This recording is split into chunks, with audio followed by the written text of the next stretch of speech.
Does Dell XPS 13 have USB ports?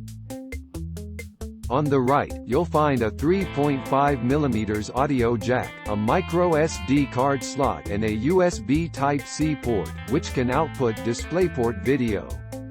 Both the Dell XPS 13 9360 and ThinkPad X1 Carbon have standard USB ports in addition to the Thunderbolt 3, while the HP Spectre 13 also lacks USB Type-A connectors.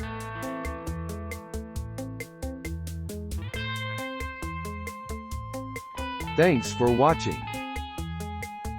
Please subscribe.